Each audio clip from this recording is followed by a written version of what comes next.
Hey everybody, welcome to the CharlieB Podcast. I'm your host, CharlieB.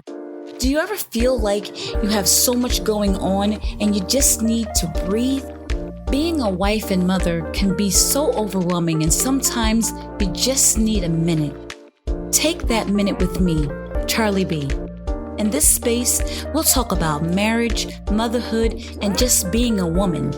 How do we manage to keep it together in the midst of everything that's going on? We're women, and that's just what we do. So listen, this is that pull up to the house and sit in your car for a minute moment. We all need those. You didn't have to, but I'm so glad you decided to spend that moment with me on the CharlieB Podcast. Let's jump right in. Hello, and welcome back to the CharlieB studio. My name is Charlene, better known as CharlieB, and I am so glad that you took out the time to join me. Tonight, everyone, grab a friend and come on in because we have a very special episode for you tonight. I have the amazing and the wonderful, my dear friend who dealt with me, 2018? Yeah. We met, but not officially. Mr. Morshad, how do you say your last name? Hossain. Yeah. Morshad Saami Hossain. He is let me explain something to you. He's not just a real estate agent. He is the king. I'm going to say that. He's the king of real estate. Mr. Morshad Hossain, everyone say hello. Say hello to the peoples. Hi, everyone. Thank you so much for tuning in. We really do appreciate everyone's time here. 2018, it feels like was that pre-COVID or? That was pre-COVID. Pre-COVID. And COVID knocked us all off of our feet. And thank goodness we were already in the home, right? Well, you bought at a really good time because it was right around COVID time when home prices started skyrocketing. Isn't that crazy? How was that? When the world was falling apart. Yeah. It started, so the first, I want to say 6 to 9 months of COVID, It was very confusing.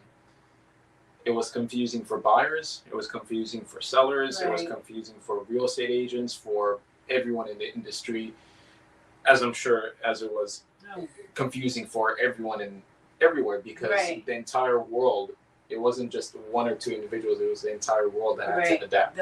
The entire world. Yeah. So the first 6 to 9 months, everyone was like kind of figuring out, all right, how do we go about still letting people in to come see our home? Right. But there's this contagious disease that's out there or virus. Right. And then sellers who are already under contract, where do we go next? Oh my gosh, I didn't even think about that. Yeah, so it was a very crazy time, but during those 6 to 9 months, it really shifted the industry as a whole. Okay. So there were a lot of companies that were holding on to physical paper and whatnot for everything. And the companies that had kind of embraced having a digital presence. Okay. Utilizing the cloud brokerage and kind of weaning themselves off of the traditional brokerage model of being in a physical location, having physical everything. Right. Those companies really thrived. And then the companies that were still very traditional, holding on to the old ways of doing things, they were forced to adapt. Wow. So that's when we started. We started doing virtual tours, something that no one could think of before. Like, virtual tour, what's that? Oh my goodness, like, yes. Yeah, you're somewhere. I'm gonna go into the property. I'm gonna FaceTime you, and I'm gonna show you around. Right. Closing started happening virtually. So a lot of different things and shifts began to take place. But the reason for the skyrocketing was there was a shortage of homes on the market. So basic economics of supply and demand. Then along with that, in order to stimulate the economy, because there was this entire scare of the COVID pandemic would destroy the economy. Yes. Let's send out these stimulus checks. if you remember. Yes, I remember. Every now and then, my wife still says, "I hope we get another stimulus check out of nowhere."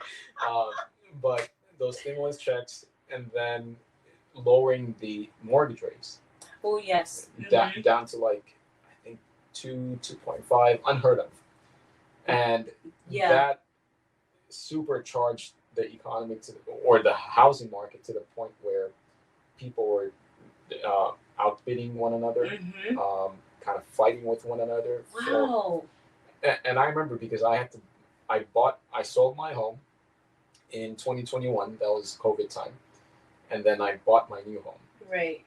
Even being an agent, I lost out on like 4 or 5 offers, and then finally the 5th offer, we made it in there. Right.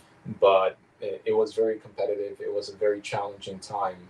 But yeah, I'm glad. There were definitely some positive things that we walked away with at COVID time. Pros and cons. Well, first, before we go, you dove right in, and I appreciate that. But what I want to go back a little bit. Yeah. I want you to introduce yourself. Sure. Tell everybody who you are, and then we're going to get busy talking about homeownership. Yeah. So my name's Morshad. I've been a full-time real estate agent for the past 9 years. I emphasize full-time because it is so easy for a person to complete the 75-hour mandatory course and get a real estate license. Okay. I know off the top of my head 10 to 15 people who have their real estate license, whether it's active or inactive, or maybe they just hang it with a company, a brokerage that charges them, where they have no monthly fees. So it's like real estate agents or real estate licensees are a dime a dozen. Right. Like literally. And whenever I speak to people, I speak to clients or potential clients that I'm interviewing and speaking to, and they're like, "Well, why should we go with you? My cousin has his real estate license." Talk about that, please. Or my sister-in-law just got a real estate license, and that's fine. But I always like to emphasize this is what I've been doing for the past 9 years, full time, not as my side hustle or my side gig or during the weekends. This has been my primary source of income for myself and my family, with 3 kids. So there's a lot at stake. So when I say that this is what I've been doing for the past 9 years full time, it's to emphasize that this is not something. It's not a recreational activity. It's something I take seriously. It's my career. It's my profession. I pride myself on it, and that's essentially what I tell potential clients. I tell them, listen, you're more than welcome to hire someone else, hire a family member or whatnot, but when you're doing so, and maybe we'll talk about this later, that how do you pick a good real estate agent? It's not just always about do they have a license or how long have they had their license. It's about how many transactions have they done in the last 6 months, in the last 12 months. You'll be surprised to find a lot of agents who had their license for 30 years. But how many deals have you done in the past 12 months? Maybe just 2. So isn't that interesting? I know I have a cousin who has a real estate license, and she's an active realtor in Georgia. Okay. So there's a difference between my cousin, who's an active real estate agent like yourself, and killing the game, and then another cousin who's like, "Oh, let me sell your house because I got my real estate license too," and I'm like, simmer down. Simmer down. Exactly. Like you can't just have a license. Because, like you said, it's easy to get. It's very easy to get, and so many. Shout out to Sonny.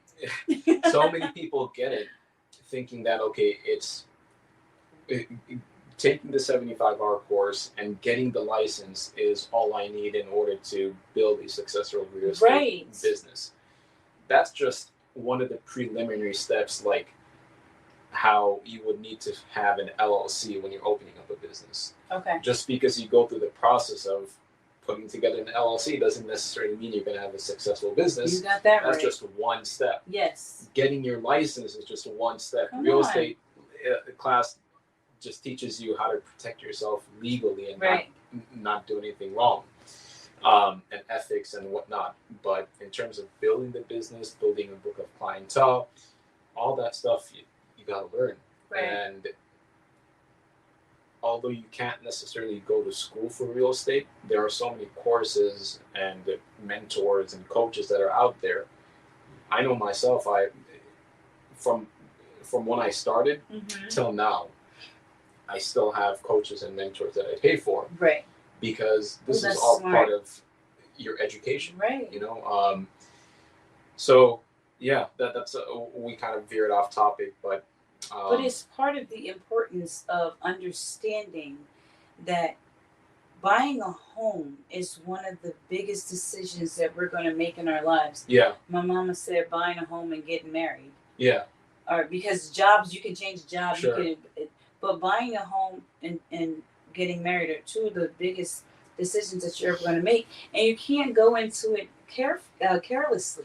And so many people do. So I think the education part of it, and maybe we can start there. You know, I have some questions for you. But the pros and the cons of purchasing a home. How do we know when we're ready to make that decision? Yeah. So I think back in the day, buying a home was an extremely big decision. Yeah. Because it gave you permanence. Mm-hmm.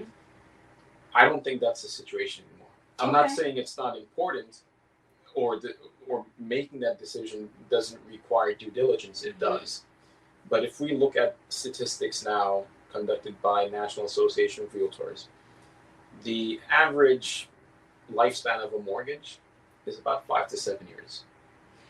So really, people are moving and selling within 5 to 7 years.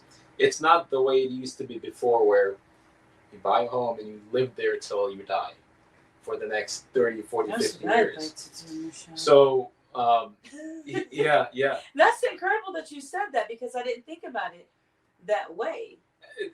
That's what... I hate moving, Morshad. We all do. But the thing is, because we live in such a fast-paced world now, people's jobs are changing. Okay. Kids grow up. Yes. They need to go to a different school. Families are always moving because, my kid needs to go to this particular high school. Right. That is so true. Or, hey, I just got relocated, or whatever the case. Right. So, things are much more fast-paced now. Yeah. And it's an eye-opener for many people, for buyers especially, when I tell them, well, listen, it's a 30-year loan, but I'm going to stay here 30 years. Okay. You might end up leaving the next 5. Right. Dear Lord. The amount of buyers that I have who need to sell a home that they bought just 4 years ago, it is ridiculous. Really? They bought their home 4 years ago thinking, this is where I'm going to stay. I bought my first home 2018. Mm-hmm. I moved in 2021. So 3 years later. Oh my gosh. And I'm in my new home now, and I already have plans that 2 or 3 years from now I'm going to move as well. So it's just the nature of the world that we live in today. So people are no longer, I'm buying this home, this could be the family home, and my kids, now the kids are going to live in this home, and my grandbabies are going to be raised in this home. Nobody's doing that anymore. Not that I'm aware of. I must be old. The only people that I see who say this is it for me are people who are just ready to retire. Okay. Retire both out of work and retire out of life as well. Wow. My next home is going to be my coffin. That's literally what they say. Man, that's mind. See, I'm learning. I just had a young couple in their mid-30s. They bought a home in Philadelphia 2.5 years ago. Mm-hmm. And they just sold that and bought their new home in Voorhees last week. So that's not even 5 years, that's 2.5 years. Great. So Yeah. But going back to the point, Wow. although home buying is a big decision, Right. because there's so many It moving ain't that parts, big no more. and yeah, it's because it's like, hey, I'm here. Do I want to move? Right. And am I going to stay here for the next 20 years, 30 years? Most people are not looking at the home buying like that anymore. Once upon a time, I think home buying gave sort of permanence in the community. It made someone feel established to a certain degree. Yeah. To a degree, that's there. Pride to it, like I'm a homeowner. Yeah. That's there, but I think it's not as strong as it was before. Okay. Is that a good thing or a bad thing? I don't really know. I can't really comment on that. But going into the pros and cons of buying. Yeah. And how does one know if they're ready to buy? Realtors are always accused of overemphasizing the importance of home ownership. Yes. I think that's true to a certain degree, but that's not what we're going to do today. Okay. We're going to talk about the pros and the cons, because there are definitely cons, like with anything in life. Right. How does one know when they're ready to buy? And I want to start by saying that there is no right or wrong answer, because it's very circumstantial. Mm-hmm. Number one. Number two, it depends on what's important to you as the individual. Right. For some individuals, owning a home is not important to them. They would rather utilize the money for other things. There's this, what a lot of people, especially younger folks, what they really admire now is just having flexibility and freedom. Mm-hmm. To just be able to leave, and having a home kind of ties you down. Right. Much more than it would if you were, let's say, renting. Right. Although the responsibility of it, or the everything. Okay. Right. So let's start off with,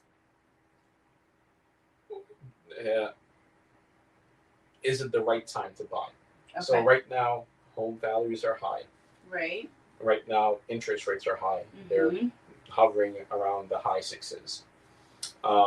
And there's still a shortage of homes on the market. Depending on who you are as an individual, if you come to me and you say, hey, I'm looking to buy a home, is it the right decision for me? The first question I ask is, well, where are you right now? If the individual says, well, I'm 23 years old, I'm living with my parents, and I want to go and buy my own home now. Right. For someone like that, I would ask them, well, why do you want to buy your own home? You're living for free, essentially. Right. Or even if you're, let's say, contributing to your family's household, it's very minimal compared to having a full-blown mortgage. I would tell that the young 23, 25-year-old who doesn't have any dependents, you're much better off taking your money, saving it, right, and investing it in somewhere else, because your primary residence, and this is again, realtors love saying this all the time. Realtors love saying your home is your biggest investment. Not really. When you actually put on a spreadsheet what you pay for your primary residence versus what you get back, it's actually a very bad investment. Pause. This is a real estate agent telling people it's not a good time to buy a home. That, for me, that speaks volumes to your character. Because you hear the real estate agents, they want that, what's it, 10%? Sure. They want to make sure they don't care what you buy, what they get you, and it could be holes in the walls. And they're like, I think you can make it work out. Yeah. Well, I'm not saying it's a bad time to buy a home. I'm just saying that notion that's out there that your primary residence is your best or biggest investment you'll ever make. I think that's a little bit misleading. No, what I'm saying is, as a real estate agent, you're giving people your honesty and not just taking their money for your percent. Yeah, you know what I mean? Yeah. And I just wanted to pause and acknowledge that because thank you. So there's two things to that. Number one is, firstly, people are smart enough to make their own decisions. Right. If what I've learned from dealing with people, real estate is more about people than it is about selling the property. The property is the easy thing. It's the people.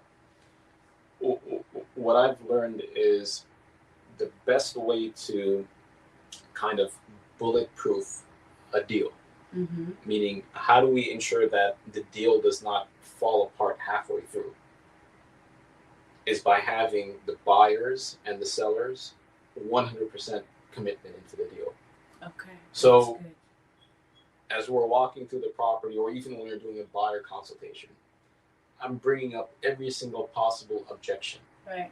I'm throwing at them. I would rather have them handle that objection right now and say, thank you for bringing it to my attention. It doesn't bother me. Right. We want to get through all of that before we even put in the offer, before we start even going out. Because what I don't want is taking this buyer around, showing them 20, 30 homes, and they say, you know what? It's not the right time for me. Ooh. Why? Well, because taxes are too high. Well, if we just had that conversation right from the beginning, brought to your attention all these different pitfalls, all these different cons, all these different objections, and I was able to help you make that decision in a 1-hour consultation call, it would have saved you a lot of time. It would have saved me a lot of time. For sure. Same thing with when we're walking through a home. I'm in the home looking for any possible fault. Right. And pointing that out to the buyer, because we want to know right off the bat whether or not you're going to be 100% committed to this deal, instead of halfway through where the home inspector points out something that's very visible that I could have pointed out. So interesting. So that's why you pull out your flashlight. Yeah. Like, that's why I always carry that flashlight. Yep. But to your point, it's like going back to that 25-year-old who says, I want to buy a home. Right. It's why do you want to buy a home? You're living practically for free. You can be utilizing that money and redirecting it to a much more lucrative, profitable investment vehicle. You can buy an investment property. Right. Why do you necessarily need to buy your own place? I love that. And it's the same thing with a personal residence is somewhat similar to buying a brand new car. A brand new car is not a good investment. I've been told. Yeah, because it depreciates. But at least, I do want to mention this, that despite a person's primary residence not being the best performing investment, the one thing that separates real estate from a vehicle is that at least the real estate will continue to appreciate. Right. So there's this huge debate between whether or not people should even consider their primary home as an investment. There are a lot of people out there who are not financially savvy. Right. Who don't know that they can buy stocks, who don't know that they can redirect some of their money into a stock portfolio, index funds, all that stuff. Or they just don't care. They don't want to do that. The only asset that they have is their primary residence. Right. I've worked with many people who they're in their 60s, 70s. The only asset, the only equity they have is the equity in their home. Wow. They don't have a 401k. They don't have any life savings. They don't have a retirement account. Nothing like that. Wow. The only saving grace is, hey, I have $150,000 of equity in my home. So for an individual like that, did they make a good move buying real estate? Yes. Right. But for the person who is somewhat financially savvy, where, hey, if my monthly payment for my home is $2,500. But I don't necessarily need this. I can just stay home with my parents, even pay them $500. Now I have $2,000 left over. If I take $2,000 and redirect that into an index fund, right, like a Vanguard index fund, right, and I do that for 2 years, that's 24,000. So 12 times, that's $48,000. right. So that means in 2 years he would have redirected $48,000 into an index fund, which over time will just grow and grow and grow. Right. Now, at the same time, you have individuals that $2,500 they have, the $500 they're paying to their parents, the other $2,000 they're not investing it, they're just blowing it. Right, they don't even know where it's going. They're just another $200-300 is just going on subscriptions for Netflix, Hulu, or whatever the case. Right. Another $900 to $1,000 going on their car lease, and then just eating out. Right. So for that kind of person, go buy a house. Hurry. Right, because for that kind of person, if you're not, I get it. If you're not redirecting your money, it's going to waste. Right. At least blowing it. Yeah. At least you're directing that money to an investment, even if that investment isn't performing as well as an index fund or a rental property investment. Right. It's still somewhat appreciating. You're still bringing down the mortgage. You're still gaining ownership to it. So it's like the next best thing that a person can do. Wow. Right. So at least that's for the youngsters. I like that.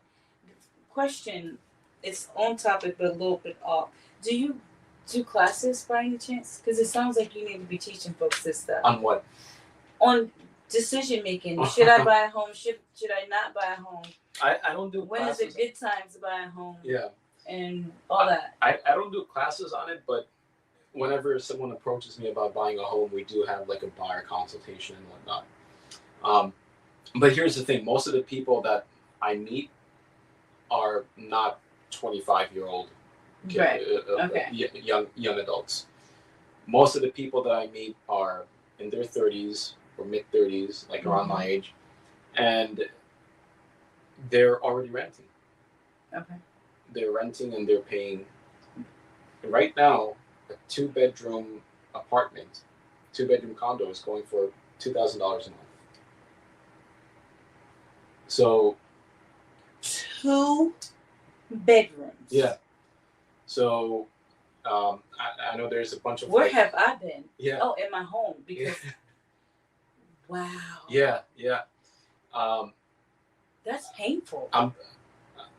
I'm getting ready to put up a 3-bedroom townhome in Hainesport, which is not too far from us. 3-bedroom, it's 1,600 square feet. We're putting that on the market for $3,000. So, and you're connected to somebody. You don't even have a backyard, really. No, somewhat of a backyard. It's a townhome. Yeah. That's connected to another home. Yeah, the backyard is minimal. Wow.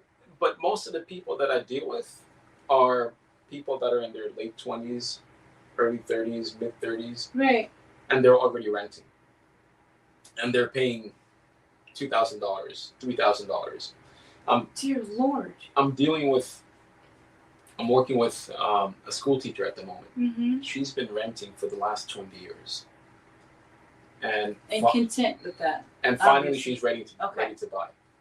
So for someone like that, it's like, what would have been the better decision? And I know for sure you're not getting any of that back. And it's not like she was renting because, there's always this theoretical argument. Yeah. That, okay, I can find a cheaper rental. So let's say if a mortgage for a 3-bedroom home is $3,500. Right. A home that's in the price of $400,000, 3 bedrooms, 2,000 square feet is $3,500. Right. If I can find something similar and rent it for $2,500, I'm saving $1,000. Not to mention, I don't have to do a lot of the upkeep because the landlord is doing it, right? So in theory, you're saving $1,000, and like the young adult, what are you doing with the $1,000? Most people are not redirecting. Right, they're not worried about that. Most people are taking that $1,000 and using it, eating out, recreation, all that stuff. So it really boils down to, as an individual, how financially savvy you are and how financially disciplined you are. Some people are very financially savvy, but they're not disciplined. So I know some of those people. So on paper, on theory, you can make all the arguments and all the arguments you want about why homeownership is bad, or why it would make much more sense if you rented out a smaller apartment, redirected the extra funds into an index fund and whatnot. Right. If you're going to do that. If you're actually going to do it. Yeah. It's the same way where someone can say, someone can go on ChatGPT and say, and type in, give me a workout plan that's going to help me lose 20 pounds in 2 months. That's great, but are you really going to do it? Most people need something that they'll actually do. Right. So I say this because, again, on one hand, I'm saying buying a home is not, it's a very bad performing investment. Okay. Like when you compare it to paper. Right. Like your primary residence versus what if you took that money and put it in stock markets or mutual funds or whatever. On paper, your primary residence is actually a very bad performing investment account. But for many people, that's the only investment they're ever going to do because they don't have the financial tact or savviness and the discipline needed to actually do the optimal thing out there. Right. So that's kind of where it boils down to. It's like, what's on paper, what's the best thing to do versus in practical, for all practical purposes, what is someone really going to do? Right. Right. Have you ever had to say to someone, I'm sure you've had to say it, but I want to know what the conversation looks like. You're not ready. Come back when you're ready. And they'll probably go to somebody else and they tell them, well, they said I am ready. But how does that conversation go? Credit, money saved, where the interest rates are now, location, taxes, all those things. You're not ready to buy a home. So right, that's more of a conversation that people have with their loan officer. Now, when I'm dealing with clients, depending on how close I am to them, I have to be kind of careful in the sense where I'm not projecting my own worldview on them. Okay. In the sense where I have sometimes young couples who don't have any kids and they're shopping around for a 5,000 square feet home. And I'm scratching my head. I'm like, you're not going to use all the space, number one. Right. Number two, you're buying a home that is so overly inflated. You're paying so much in taxes. You can take all that money and redirect it somewhere else. I know people are doing that right now. But how much of that am I allowed to say to them? Right. Okay, I got you. It's not about, hey, I'm your realtor, I'm going to look out for you. No, it's like if someone wants to have that sort of life where, hey, I'm going to buy a $150,000 car. I'm going to have a 5,000 square feet home because this is what I want. It's not a matter of... So what would you tell them if you could? So... I have people in my life right now that got a little piece of money, a little, let's call it inheritance. Sure. And... when you come from little and you get a lot, that's almost the worst thing that can happen for you in your life.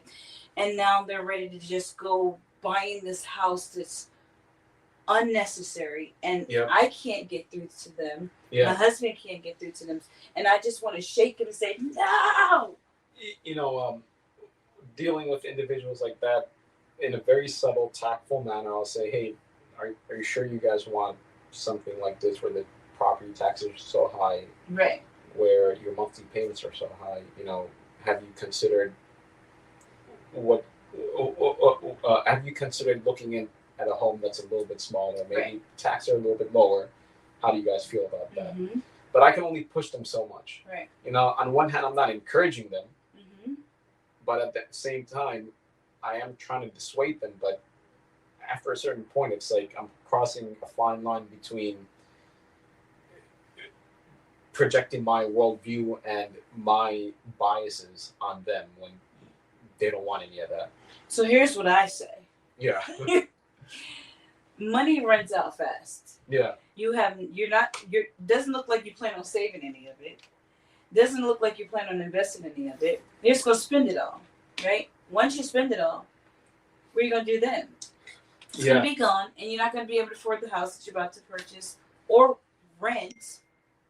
So, no, don't do it. Having dealt with as many people as I have, I've come to the conclusion that people are only going to listen to themselves. Okay. Yeah. And no matter what you tell them, no matter how you explain it to them, once they've made their mind up, it's just a matter of confirmation bias. Right. Well, that other person's doing it. This other person's doing it. And they're using every single piece of evidence or clue and interpreting it to confirm their existing bias already. Right. Very true. Especially if it's someone that I don't have a really good connection with, like on a personal level. Mm-hmm. Mm-hmm. So sometimes, and I say this about myself as well, like there are many things that I've learned along the way. I've read about it or someone told me about it, but it didn't really click until I had to go through that painful experience. I'm like, oh, that's good. I'm like, I read about this. Someone told me about this before. But it's only going through that painful experience, like, okay, now I get it. It's like that my mama was right about everything. Exactly. Right? Yeah. Why did not listen? So that's what it is. So you can only tell people so much. That's true. Before it's like, hey, this is not your money, not your life. Right. So stop acting like it is. And then it's the sad part is like when you see, it's like, that there's an accident down there, don't go that way, and they go that way anyway, and they run into the pit. There's sometimes people have to learn the hard way and just go by experience. I mean, at that point, what it boils down for me as an agent experience, is simply just ensuring that I do my job 100% in helping them navigate to I'm not here to help someone make a decision that is right or wrong. Mm-hmm. I'm here to give them facts. I'm here to give them data that is as objective as possible so that they can take that data, interpret it however they want, and arrive to a conclusion that is right for them. Wow, that's good. So when I go and meet with a seller, for example, the last thing I try to do is inflate the value of a home. Oh, thank you. I tell them, this is what we're seeing. This is the data. This is how many days a home needs to be on the market before it goes under contract. Mm-hmm. This is the average sales price. Right. Here's all the data. If you made the decision to work with me, here's everything you can expect. Now that you have all this information, you take the time to decide how you want to utilize this information and whether or not putting your home on the market is the right decision or staying in your home is the right decision. Right. So that boils down to when I'm working with buyers as well. Right.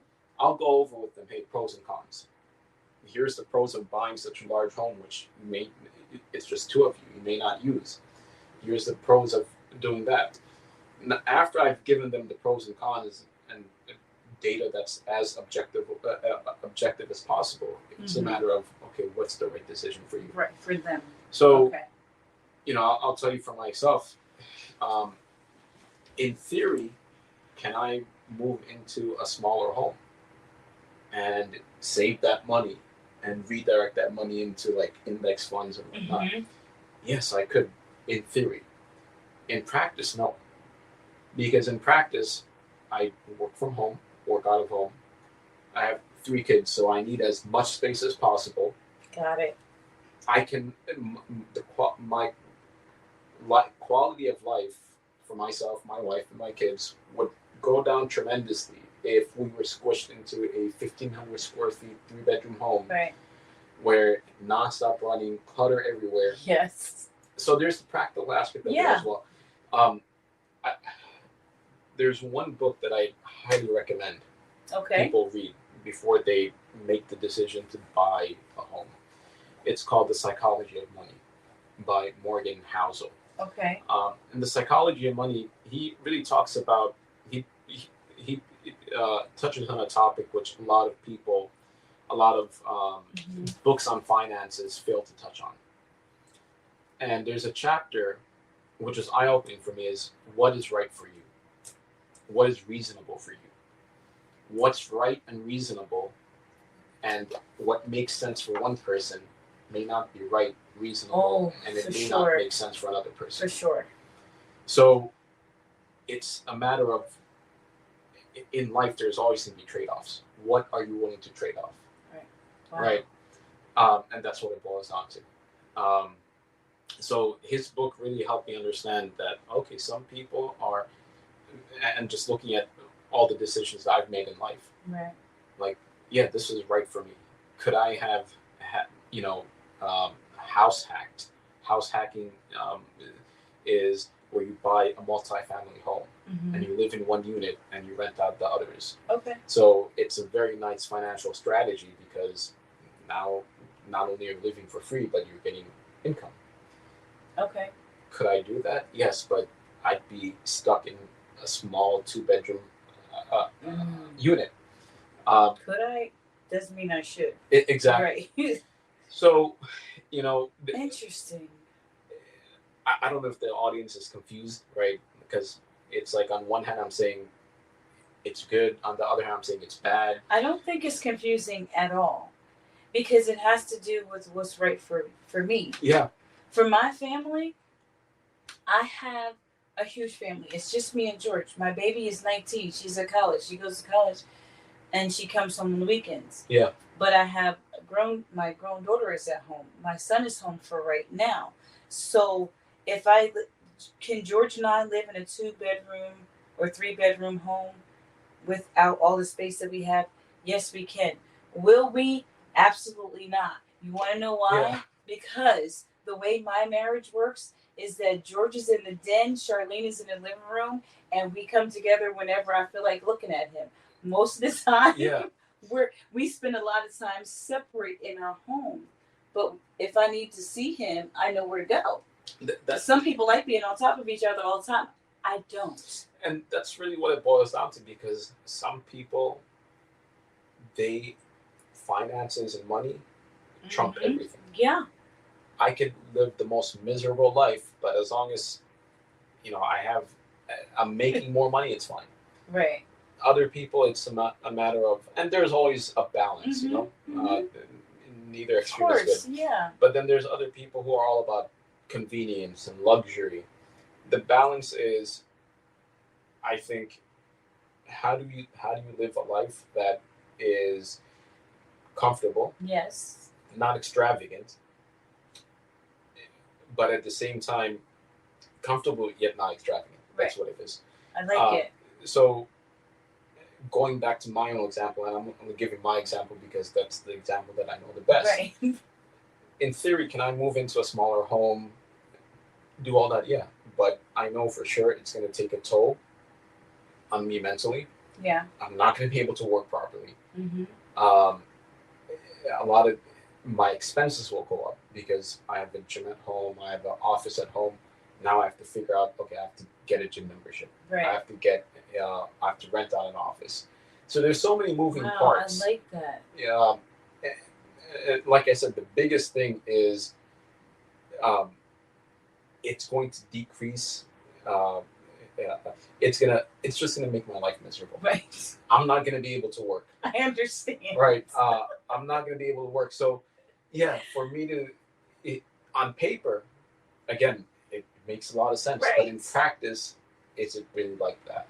And I think that's what we have to understand is that I can't look at you and compare myself to you. There's a songwriter, that Jonathan McReynolds, and he sings "Comparison Kills." Yeah.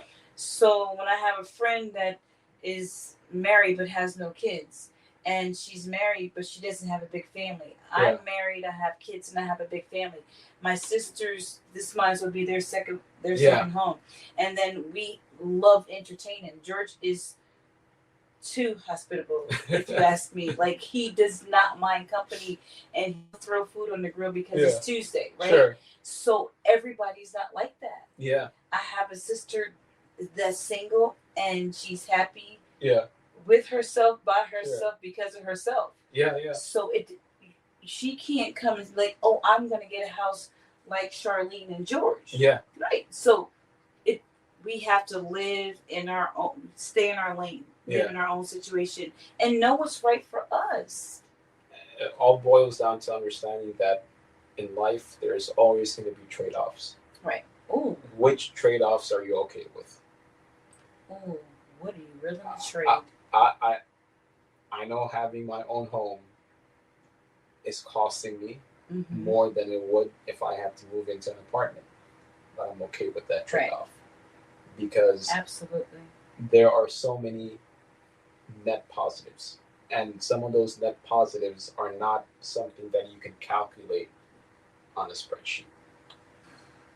You're being able to come to your home and knowing that you live in a safe neighborhood and there's enough space. Your kids can go in the backyard and play. Yes. You cannot put that on a spreadsheet. You can't put a price on it. So, again, is that the right decision for everyone? No. If I were single, I would be more than okay with living in a one-bedroom condo. Right.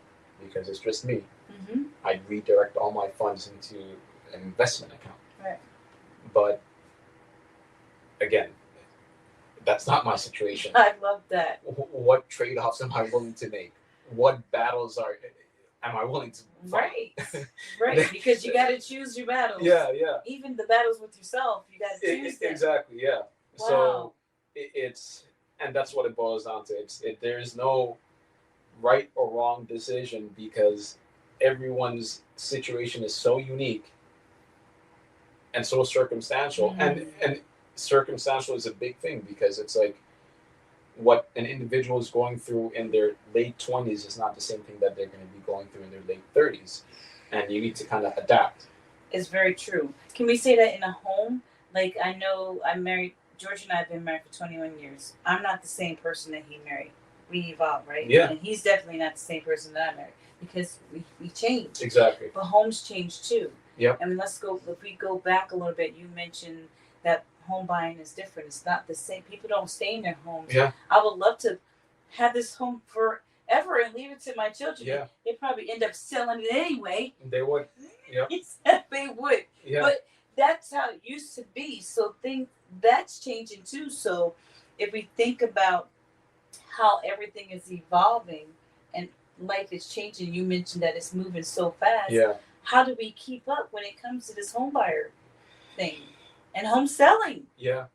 I mean, it's just one because wait, Morshad, if I sell my home, where do you go next? Where am I going? Yeah, exactly. I sure am not gonna go live with my sister. Yeah. In her one bedroom or. Exactly. Oh goodness, there's so much to think about. Yeah. So, I think if we wanted to just summarize everything that we've been talking about, it's figure out what your circumstances are right now, what's practical for you at the moment, what battles are you actually willing to fight, what trade-offs are you willing to live with. Wow. And based on that, for someone, renting might be a great decision. For others, buying their own home might be a great decision. there is no black and white answer. Right. There's a lot of books out there that talk about having spreadsheets and all this other stuff. Again, that boils down to what's important to you, Right. what you're willing to trade off. I like it. So, but at the same time, again, like I said, moderation is always key. There is a fine line between extravagance and a fine line between being a penny pincher, where I read somewhere that if you buy something because you really like it, that's understandable. But if you buy something to impress others and looking for external validation, you're going down the road that never ends. Never ends.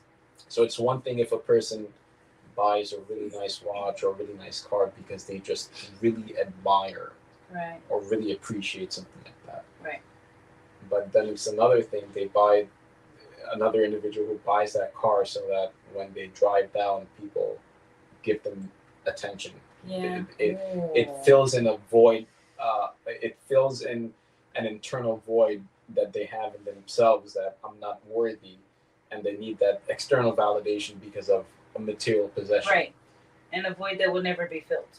Because what happens when that car 2 years from now is no longer the flashy car? What happens when you pull up to another person who has a better car? Right. So, oh goodness. And I see that in home buying a lot. People buying homes that are larger than what they need because of the 1 or 2 times throughout the year when they're going to host and they want everyone to come and say, wow, you live in this McMansion. Right. How impressive. Oh, and then the rest of the 99%, you're just either in your living room or the kitchen, and the rest of the home is never used. So it's also about, and that's not just home buying, but that's also the consumer driven and materialistic world that we live in today, just knowing why you're doing what you're doing. Right. Is it because you really want to do it, or is it because you're looking for validation or attention from someone else? Right. But that's a deeper conversation that someone needs to have with themselves. Yeah, and one, it sounds like you need to write a book of books because you're like a plethora of information. And 2, I think we need to do a part 2 because probably this is too much. Yeah. And we really haven't even scratched the surface, Morshad. No. We haven't talked about what's going on today, what's the right decision for today, how do we go into homeownership today, and like all the things that we talked about beforehand. And I'm thinking that I'll just quickly go over some of the pros and cons of homeownership. Okay. I think because that was something that we were supposed to definitely discuss. So some of the pros of homeownership is it gives you some sort of stability, some sort of permanence. Okay. It gives you an asset that, whether or not it's a well-performing asset, that's a different story. But nevertheless, it's an asset that you're directing your money into. It gives you a sense of it offers you privacy. It gives you a sense of stability and peace. Okay. And at least for the most part, I think if we're just looking at renting versus your mortgage, right? It's so the idea of, hey, I'm going to find a similar property and go rent it for a lower price. That's not happening. And not in this. That's not in this area. Right? Maybe in some other areas. Yeah, maybe you can find a much smaller, right? But not the same thing. So those are all the pros, right? It gives people a sense of stability, peace of mind. They have an asset that they're working with, all that stuff. Now, what are the cons? I think there are way more. There could be, yeah, definitely. Yeah. The cons of homeownership is there's an added level of responsibility. Yep. So, and you don't realize that until you move in. Now you got to worry about the lawn. You You got to worry about, okay, something is leaking, or you're responsible for that. You don't just call your landlord, right? That's right. You are the landlord. You're gonna call yourself Yeah. George. Yeah. So that's that. Another con I would say is, let's say you have to move. Now you're worried about, okay, what do I do? Yeah. Do I hold on to it? Do I sell it? What are the expenses of selling? All this other stuff, right? Whereas renting, it's a little bit more straightforward. So on a high level view, those are the pros and cons. And again, this is, there's so many other moving parts in terms of whether or not it's the right decision for you, all that stuff, right? But these are really the pros and cons that I can think of off the top of my head. But if there's anyone in the audience that is kind of on the fence about whether or not they should buy, and they want to reach out to me, then we can definitely, set up a time to call, schedule that. And you want to leave your information? Is there a way that you could put that up online? Absolutely. Yeah. So you can tell them how to reach you. If you want to give your the best way to reach me is the best way to reach me is just, you can text me. My number is 267-642-4821. Again, that's 267-642-4821. Shoot me a text, call me.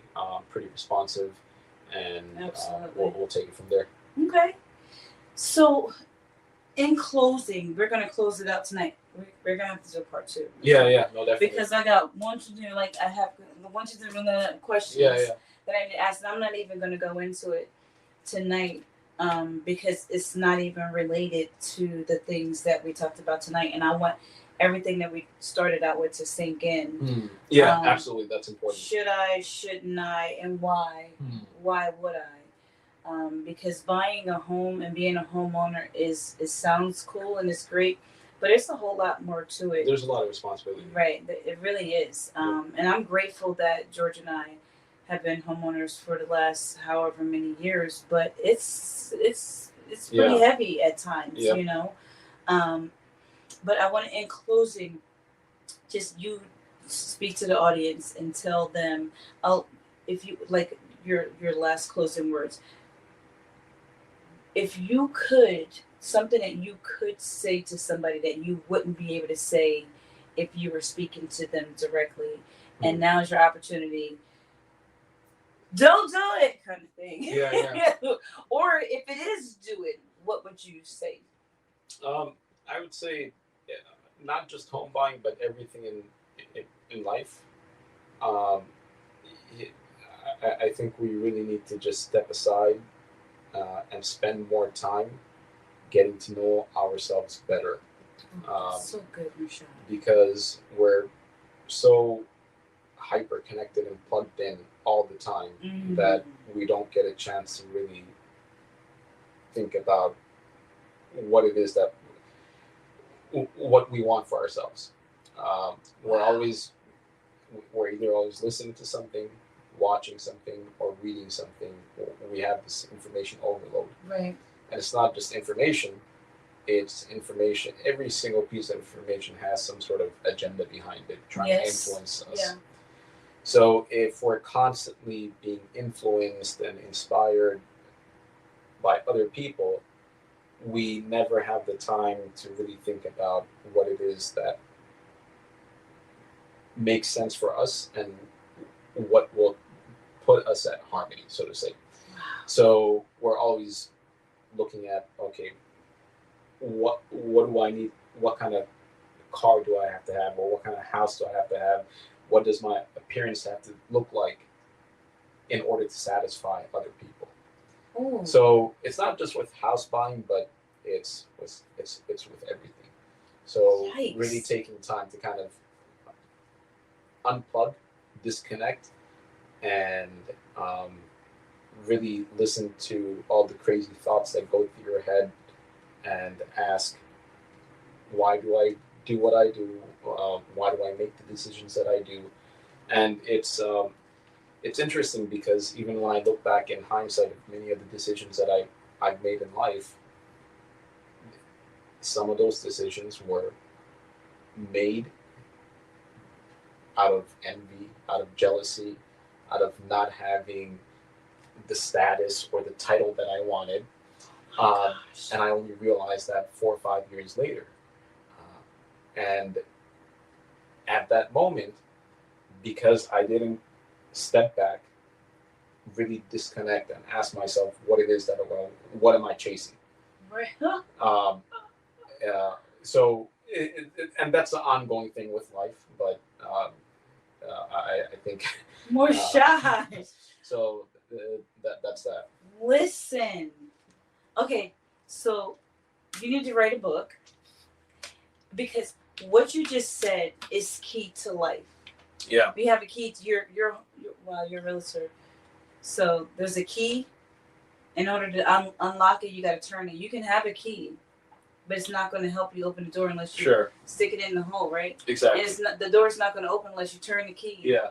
And then it still won't open unless you push the door. Yeah. So there's so many parts to opening the door and walking through. And so many times, George and I, because we're in ministry, and we sit with young couples and say, why do you want to get married? Yeah, yeah. Do you have any idea how much work goes into being married? Yeah. Because we make it look easy, right? You see us and we've been married all this time. You see us and we have this nice house and you think, do you have any idea how much work goes into this house? Sure. So it's about your why and knowing what your agenda is back here. Yeah. I call it the plethora. Back in your plethora, what are you really thinking? Exactly. And I love how you said a lot of the decisions that you made were not even because of you. It was because of somebody else. So about 4 years ago or 5 years ago, I made this decision to leave my brokerage that I was with then. Right. And the reason why I said I was going to leave was because I needed to move into a different company that would allow me to expand and grow my business, have my own company, all this other stuff. Fast forward 5 years now, as I think about all of this, I'm like, you know what? I did that because in my previous brokerage, I wasn't promoted to manager. And that bothered me so much that I had to break myself apart and prove to someone else that I was capable and worthy. Wow. But that's not what I said to myself. At that point, I said to myself, I need to grow. I need to do this for my family. I need to do this for myself. I need to reach my potential. Great. So sometimes if we're not careful, we have, these, what's the word I'm looking for? These undercurrents of envy, jealousy, arrogance, of seeking fame, and status that ultimately don't really end up meaning anything. So I love it takes a level of maturity, but also I think step one is just disconnecting. The more that we can disconnect ourselves from, because it's only up until recently where we as human beings have this information overload. Yes. Because of this. Yeah. Scrolling. Prior to that, people had moments of just seclusion and silence, where they were able to kind of explore all the different thoughts, feelings, and emotions that they're experiencing. Right. We don't do that anymore. No. Even in the bathroom. Right. Oh my goodness. A second before we go to sleep, we're scrolling, and we go to and we have all that information and all that influence, and we go to sleep. We wake up, and again. So I think that's where we start. We start with trying to disconnect, and just kind of soak in our silence and figure out what it is that we're experiencing. What are the undercurrents of our decision making and our behavior process? And being honest with ourselves. Yeah. And learning who we are. Yeah. Like you said, if I'm getting all my influence from here, is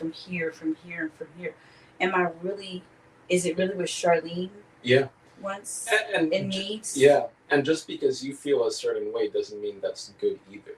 Like, if you're being driven by envy, malice, and hatred, Right. that's not okay. No. But you need to understand that's what's fueling the fire, and then redirect it. So it's not a matter of, okay, figure out your emotions and feelings and then just let it control you.